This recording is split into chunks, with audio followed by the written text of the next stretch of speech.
work, one whole day to play. Come on, everybody, wear your roller skates today. It's Saturday, Saturday, Saturday, it's Saturday, Saturday, it's Saturday, Saturday, it's Saturday, yeah. Hello, friends, and welcome to another episode of Career Exploration Saturday. I'm your host, Ebony Tyler. I have real conversations with real people about real jobs. So this week, I sat down with my longtime friend, Bernella Henry. We grew up together on the best block in Flatbush. And when I originally reached out to Bernella, it was because I wanted to talk to her about event planning. She is a certified balloon artist, but when she sent me her bio, my excitement went to a whole nother level. So who is Bernella? So Bernella Henry, also known as B, is a Brooklyn native of Guyanese descent. She is a senior quality assurance analyst for Cognizant Technologies and serves on the board of their African American Latino group, where she spearheads events for their New York City chapter. B has an extensive career in digital media, ad operations spanning over 14 years. She has worked for media companies such as the Discovery Channel, Martha Stewart, Meredith Corporation, Univision, and most currently NBC Universal. She attended Virginia Union University in Richmond, Virginia, where she studied music education. She grew up playing various instruments, but the flute is her main instrument.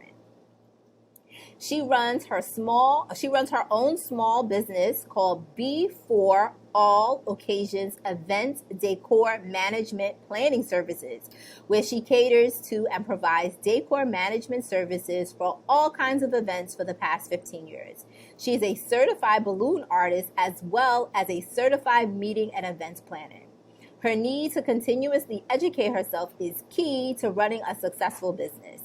B is currently enrolled at Nyack College, pursuing her degree in organizational leadership. Bernella is actively involved in her church home, EBC. She has served as co-servant leader of their Gracious Guides Ministry and servant leader for their Creative Communications Ministry. In 2017, EBC awarded Bernella with the Judd Ogundren Award for Lay Leadership. She volunteers her spare time to their youth ministry, YLE. She serves as an administrator for their Sacred Arts Ministry and serves as co-servant leader for their Chosen Women Ministry.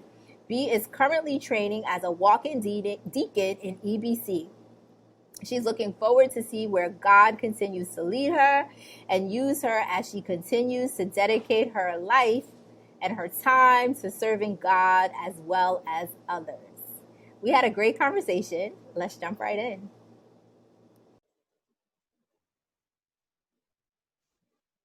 So welcome, Bernella. Welcome to Career Exploration Saturday. I'm so happy to have you here today. Hi, Ebony. How you doing? I'm great. So, I invited you on. Great to be here. I wanted to hear all about balloons.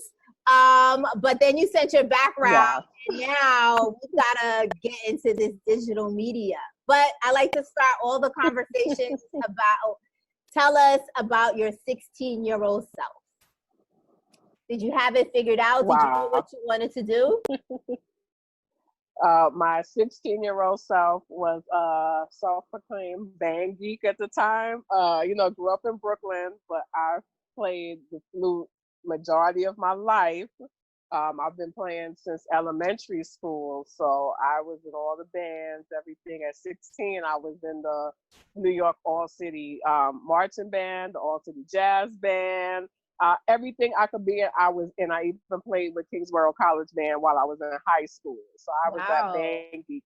Yeah, so my dream at that time was to go to HBCU and be the first female band director at HBCU. That was my dream back then. Band life at HBCUs is really something. Tell us what it was like to be on the band at Virginia Union. Yes. So Drumline is one of my favorite all-time movies because it is so true to life. I mean, I go crazy when I see this movie, but band life was the best. I wouldn't trade it for nothing.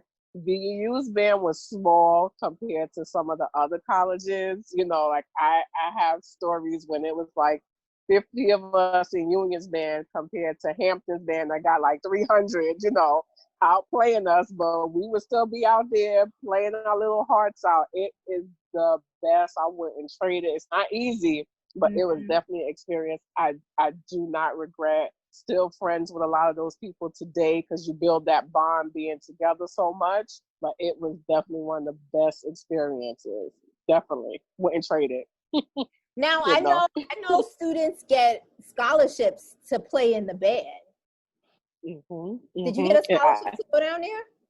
yeah, yes, I was. I was on partial scholarship for music, so that was another thing that was really my deciding factor when I decided to go to VUU because they offered me the most money. So I was like, I'm gonna go where the money is at. So that was a big part of my decision with going there. And when I went there, the band director at the time, he was just so nice and so accommodating, and everyone there was just so. It was a different level because you know, coming from New York, growing up playing music here, I kind of had an advantage over, you know, my fellow students from down south. No disrespect, but where I was at musically, they weren't. So what they had to do for me, because I was ahead of some of them, I had to go to VCU, Virginia Commonwealth, and take some of my music classes there. So it was an experience. Like I said, I would not trade it for nothing. That's good. I mean, when I was at Norfolk, the band, like, you did Hmm. not skip the band line going to the calf. Like, the band was tight. Like, Yep, they rolled yep, tight. yeah. I have experience one year we played Hampton, and you know, halftime you have 7 minutes for your halftime performance, and we had this killer performance ready, and you know the guest team always band goes first, so Hampton got to go first. They took 10 minutes, which left us 4 minutes. We couldn't perform no more, and our drum major, he was tight. He was so tight. And he, like you just said about cutting through a band, it was considered disrespectful to cut through the band. He marched us right through Hampton's band. Oh my goodness. The beef that occurred afterwards, it was crazy. And you know, we had no choice but to follow him as our drum major. It Wow. was crazy. I was just like, wow. I was upset because I was like, I got friends in Hampton. I want to talk to my friends. Mhm, And I couldn't mhm. even talk to them because my fellow Unionites is like, I know you're not really going to talk to them. And I'm Yeah. like, but those are my friends from New York. I knew them before y'all, you know. So it was interesting time. It was really fun. Nothing like an HBCU. I tell Nothing people that. like it. Nothing Nothing like like it. it. All right. So you got a degree in music education, made your Yes. way back to New York, and then, Hmm. like, what happened job wise? So at the time, I thought I wanted to teach. You know, I'm gonna be totally transparent. You know, I have an older sister that was teaching, and she dealt with special needs and all that stuff. And I did secondary education, so you know, that's junior high school and high school. And I saw what she went through, and I just said it wasn't for me. So I ended up working in customer service for a few years.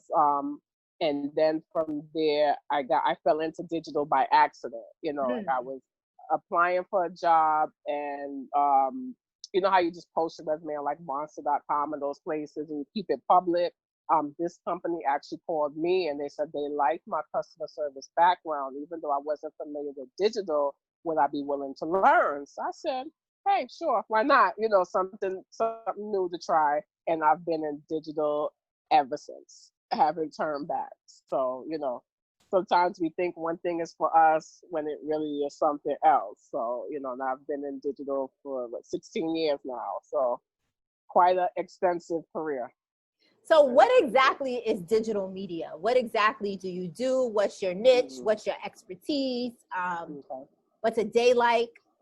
Okay, so digital media ad operations is really what I'm in, and that consists of when you go on certain websites, you know, anything internet related, anything video, you know how you may see these 30-second or 1 minute video ads when you go to a website. Even well, I'm at NBC now, so like if you go on NBC's site, you know, you're watching the shows, and then in between the shows, the commercials, those videos, those type of things. That's what my team works with. So my team puts up those ads, the videos, and if you're on the website and you see the advertisement, click it. That's what my team puts up. So I'm in the position now where I'm a senior QA analyst, and as a senior QA analyst, I oversee what the traffickers, those are the people that put the ads up, I oversee their work to make sure their work is correct and accurate. And if not, you know, recommend to them how they can, you know, rectify it and make sure that the ad is running correctly. Because, you know, a bad ad equals loss of revenue, and we don't want to lose revenue at the end of the day. The point is to make the revenue. Now, QA is quality assurance? Yes. Okay. Yes. Yeah. And is that how you were able to merge the customer service background into the digital market media? Is because you mentioned that yes. that you had customer service, right? Because it's very custom. Even though I'm not dealing with clients per se, it's very customer service oriented. Dealing with with my fellow coworkers, because we have to interact on a daily basis, whether it's face to face, through internet. We use, we do things like the Google Chat, we do the Microsoft Teams, Zoom, WebEx, all those different streams we use to communicate. So it's very customer service oriented. Even prior to that, when I first got into it, I would deal with sales planners and account executives. So it's very customer service based, without in the background. So I'm always in the background, but very customer service based. And I'm always proud of it, especially when I used to put ads up. I'm like, people don't know this, but I put that ad up and like millions of people are seeing it, Wow. So it's very, very in the background, but, I was very proud of that work when I was doing the trafficking end. Very proud, because it's like, people don't realize so many people see it and they don't know one little person is responsible for, putting that up and making it run. So very, very proud to be, doing that kind of work. That's I like that. Now you mentioned Microsoft Teams, WebEx. What skills does a young person need to have to come into this field? Like, what are some of the things that they should definitely know? Because what I'm noticing as we are now moving more into this digital space, when I'm meeting with people, they're just like, what platform you on? But with kids, Right. with young people, it's more like, what platform do you know how to use so that we can have this conversation? So what are some of the platforms that young people really need to know about? So if they definitely will have to be interested in business, anything computer related. So they would, things like, and I never knew this until I got into digital, how to read a JavaScript, what is HTML and what it looks like, what's a MP4, what, different type of browsers, the ads, they call creatives, what's in the ads. There's so many different aspects, but the main things, they will have to be interested in business sales, because it will fall under business administration, under sales. They could do ad operations, they could do marketing. If they want to be on the tech side with IT, like I said, they would need to know things like JavaScript, HTML, and these are actually things they can be taught too. So if they came in, if they went to school as a business administration major and majored in marketing, but then they came in and got a sales job, they could be taught these things too when they first get on the job, like what is a JavaScript, the HTML, how to read the creatives, how to look for certain URLs within the creatives. They could be taught those things as well, but those would be the main areas where someone would be looking for a job. It would be in sales or marketing or IT. This is actually the second time that you've mentioned being taught how to do something on the job. And what I'm hearing is that you're coachable, you listen, right? And people are willing to teach you new things, even if your major wasn't in that. Can you talk Right. a little bit about maybe if you had a Mm-hmm. mentor or if there was like a pivotal person in your career that really helped you to be able to go to like the next level? Because I mean, you're in corporate America Mm-hmm. and you're a Black woman. Yeah. It's hard. And what is that like? I know I asked like two different It's questions at the no, same but it's time, yeah. but I feel like Mhm. it's all together. So yeah, Yeah. if you could share Um, some insight on that, that would be wonderful. you know, there's a lot of strong women in my family, so I would have to point back to the women in my family. There's so many of them just so strong-willed, determined. When they focus on something, they focus on that goal and they make sure they hit that goal. As far as being a Black woman in corporate, whew, I have been in most of my jobs, I'm the only brown person on the team. Mm, So it's been very challenging at times. I can say right now the team that I'm on right now is one of the best I've ever worked with in my career. You know, um, we just work well together. Uh, and that's important, that you're not put in a situation like I won't say where I worked, but I did work somewhere one time where I was the only African American on my team. My counterparts were white and Asian, and they felt like they had to talk Ebonics and slang to me, and I had a problem with it. I had a serious problem with it, like I was the home girl, they would always try to talk like that to me, and I'm like, um, I speak regular English, like I have this job for a reason, so you guys can right. talk to me properly. I had a problem with that, and when I expressed my issue with that, then problems arise. So my thing would be to stand your ground, because in that particular situation, they weren't really aware of my background, to the full extent. And it wasn't until we got to a point where the company was downsizing and merging with another company, and heads were being cut. But fortunately, my team at the time, the whole team was being saved, so we were actually put to the new company. We were merged over to the new company. But what happened when we got to the new company, my position that I had at the time, they had people doing. So they asked me if I wanted to go into an account executive position, which I didn't have a problem with, because again, I learned something new, and my coworker that was on my team from before, that always, try to talk homegirl to me, you know, when she found out that I would be doing the same thing as her, made it her point to not try to train me, because they asked her to train me since she was doing it before. And what she was not aware of is that I'm somebody that keeps a paper trail. So every time I would email, say, hey, you have time, they want us to go over X, Y, and Z. And she would kindly email me back and say, no, she didn't know I was keeping a paper trail. So it got to the point where, I'm frustrated, because I'm like, okay, I have a job to do. She's the person that's supposed to train me. She wouldn't train me. So it came up to HR, and she turned around and tried to say that I never wanted to sit with her and learn stuff. So she didn't know I had my paper trail. And we went to HR. I came with every single email printed, like, don't play with me. And what happened, because the tension between the two of us, they had to buy me out, because I'm like, I'm not going to work with somebody that's trying to sabotage me when I have work to do. I've been trying to learn it. And I said, I said, I don't have a problem leaving, but you guys got to buy me out and make sure I'm secure for a certain amount of time, because I said, I cannot work with somebody like that and I'm not comfortable.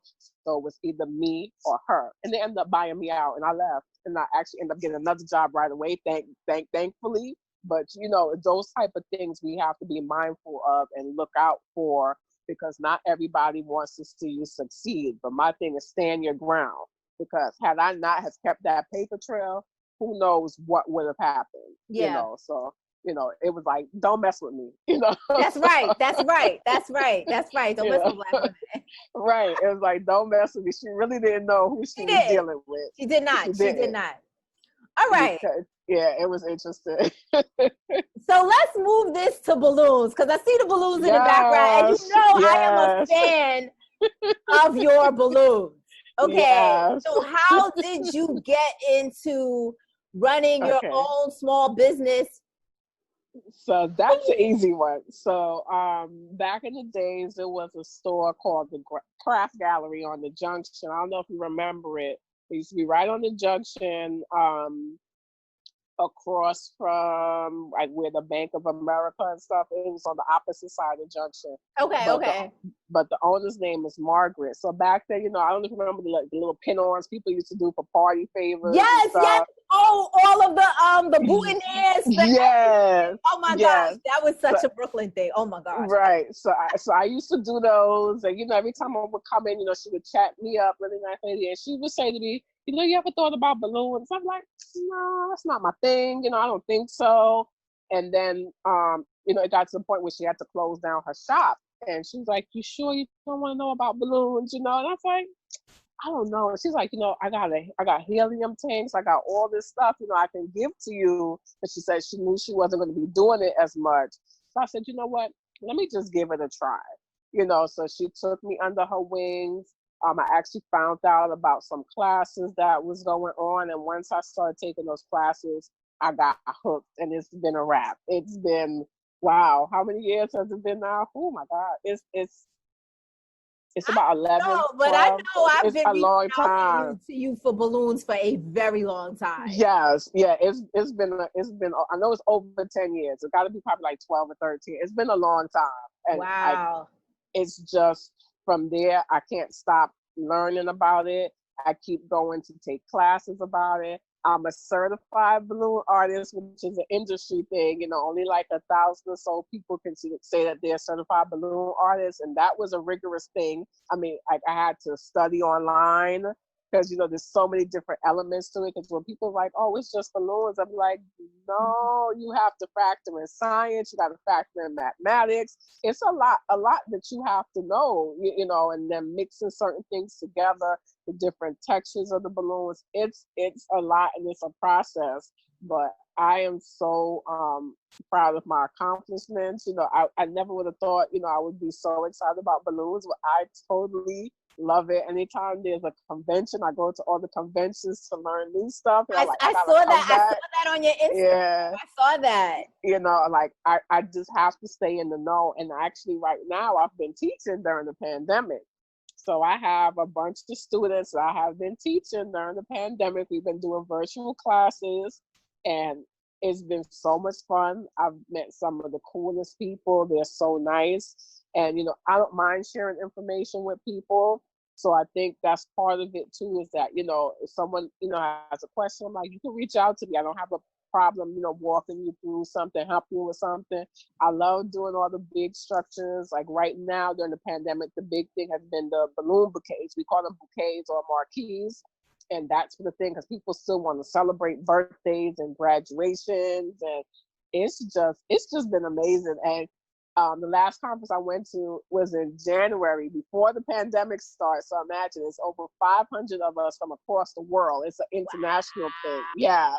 So you have people international, the competitions that was going on. They did, classes. There was an awards night where we all got dressed up and partied and had a good time. It's a interesting world. And what I'm so proud of, that a lot of us are in this business now, because I can tell you, Ebony, I was never so proud in January. It's a lady, her name is Julia, and she entered one of the competitions, and she won second place. You would have thought all of us Black people won, because we all came up there taking pictures with her and stuff. It was so cool. It was like a good, out of that 500, it was like a good 100 and change of us there. And we all rolled up on that stage taking pictures with her. We were so excited. Like, we could kill this game. Like, we could really, we could do some bad work in this game. So what would a young person who is interested in balloons need to know to get into this? Because you talking My, about we can kill this yes, game, and these young people are just yes, brilliant. yes. So my thing is to study the craft. I'm the first one to tell you, study your craft. Like there's a lot of DIYers, which is nothing wrong with being a DIYer, a YouTube person. But like I said, there's certain elements and stuff that you cannot get from YouTube. So if you could find a class and invest in the class and learn the fundamentals and the principles, it'll take you a long way. It's like I tell people now, like you see, organic garlands, you know, with the different size balloons and stuff. It's like been a big trend the last couple of years. A lot of people can do organics, but they can't do classic balloon decor, which is like balloon columns, centerpieces, arches, you know, stuff like that. So my advice to them is learn your craft, invest in the education to learn how to do it properly, because it will take you a long way. Because like I've even had someone ask me, they're like, I see you still out here working during the pandemic. And I said, that's because I can do a little bit of everything, because I made sure I know, you know, what things are, because, you know, those people that only know organics and stuff aren't working. Wow. You know, they aren't doing stuff. So, you know, I feel for them, because it's like, my thing is educate yourself. And my suppliers out here, when the pandemic first started, reached out to me, because it's so funny. I had set to do a live balloon class, you know, have my venue set, everything, date, like, yeah, I'm about to do this. I'm about to start teaching. Then the pandemic hit. And then my suppliers, they reached out to me and said, would you be interested in teaching a class on IG? So I said, I'll try it. And from there, Ebony, I can tell you, it just blew up. So many people after that class reached out to me, like, do you do one-on-ones? You know, when's going to be your next class? And since March, I've been teaching. So how can we, one, how can we get your balloons for our next event? And Okay. two, how can we join your balloon class? Okay. So my biggest area of support has been IG. So my IG is at B, the number 4, ALLOCCASIONZ. B for all occasions with a Z. My website is www.b, the number 4, ALLO.com. You know, I check it every now and then, but IG has been like where I get everything. I get most of my requests, things of that nature. If anybody would like to contact me, my email is b, the number 4, ALLO@gmail.com. And I do answer my emails daily. If they're interested in my class, just put it in the subject title. Classes right now are being virtual. And when this pandemic is over, I still plan to do a live class, because like all my students that's virtual, they like, we gotta meet you in person, you know. So I still plan to do a live class when the pandemic is over. My business number is area code 347-401-8877. You know, I'm always available for questions, answers, you know, always looking to take people under my wing. I have a heart for the young people, you know, and I can always use assistance with young people when I have big jobs. So if anyone's interested, they can reach out to me. You know, I love the youth. I don't tell them that often, but I love them. So, you know, you know, because, you know, Miss B got to hold a certain image, you know, course, I got to right? be strict to a point. Yeah, but, you know, they know I like to have fun as well. And those are the main ways that you can contact me. So I'm definitely going to put all of your contact information in the notes when I post the video. So cool. Everybody will definitely be able to get at you. Yeah, this was fun. Final question. Is there any words of wisdom that you want to leave our young people with? Be true to yourself, stand your ground, and educate yourself in any area. Doesn't matter what you're going through. Make sure you're educated, informed, and knowledgeable. And in light of recent activities, know your rights. Know your rights and stand your ground. You know, that would be what I tell, you know, my young people.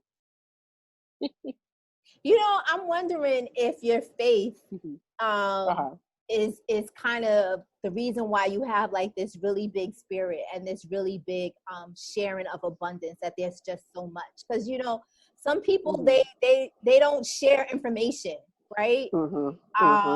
And I want to give you a little space if you want to talk about your faith, because I know you're very active in your church.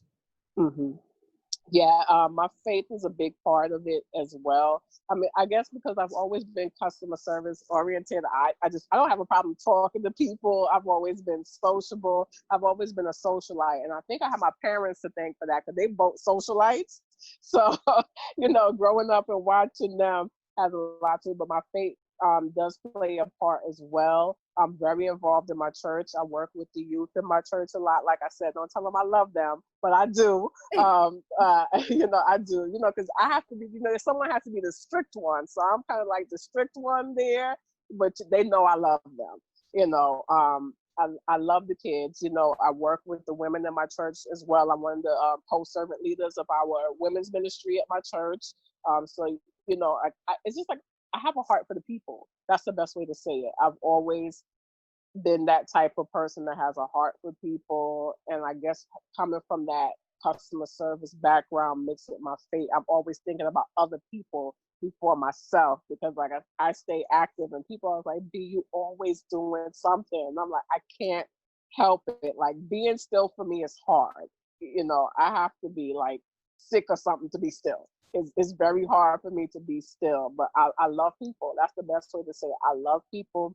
I love being around people. Any way I can help, it's very important, because even in my faith walk, you know, people have been placed in my life that they're going through things that I've been through, you know, younger people, and I've been able to share my testimony, you know, my story with them, and, you know, impart that in them to let them know they're not alone. You know, they're not the first one to go through certain things, and they'll be okay.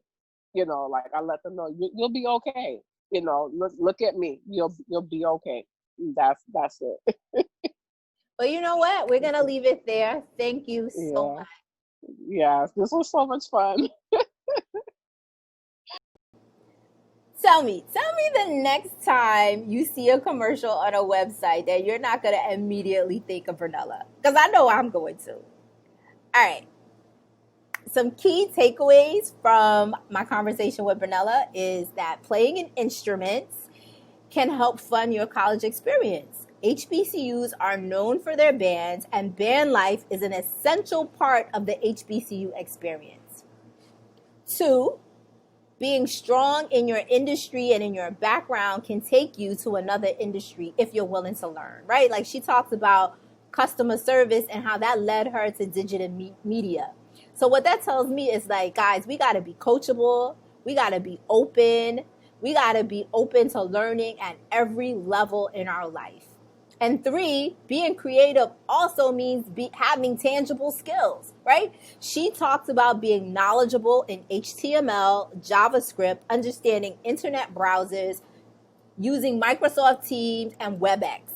We got to make sure that our kids have these foundational skills so that they can take their career and what they're trying to do to the next step.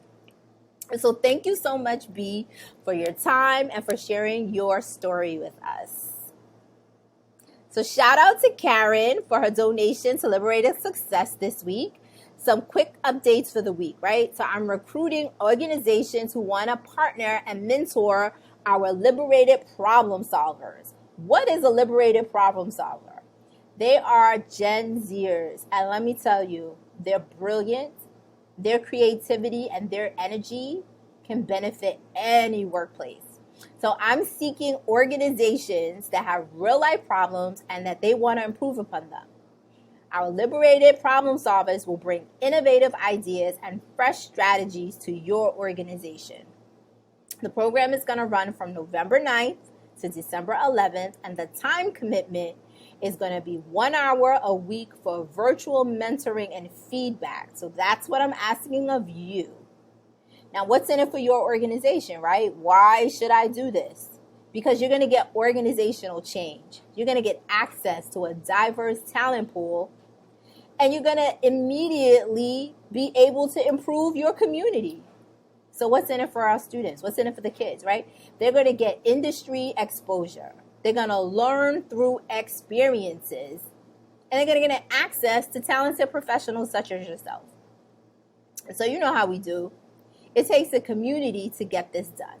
So if you want to be a part of this programming, please reach out to me so that we can connect.